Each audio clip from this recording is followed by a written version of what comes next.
Accendi il fornello a fuoco lento e travasa tutto in un pentolino.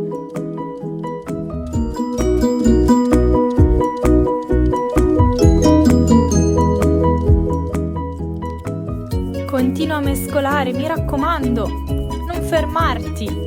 Mescola circa per 10 minuti e osserva bene che cosa succede.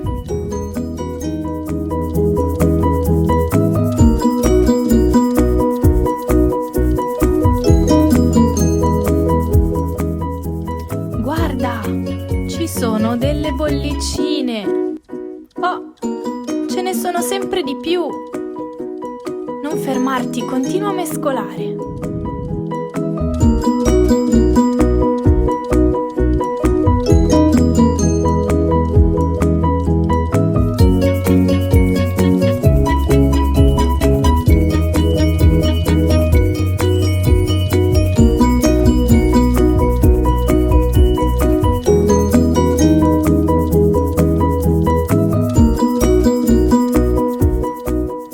La nostra pasta di bicarbonato è quasi pronta. Sta diventando una pallina.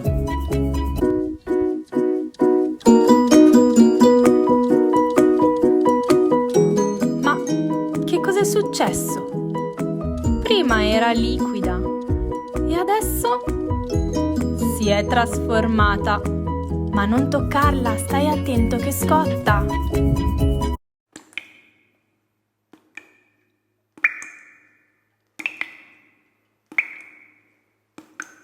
E adesso siamo pronti per giocare. 3, 2, 1, via!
Se la vuoi conservare anche per altri giorni, mettila nella pellicola trasparente, altrimenti lasciala seccare e quando sarà asciutta potrai colorarla con le tempere.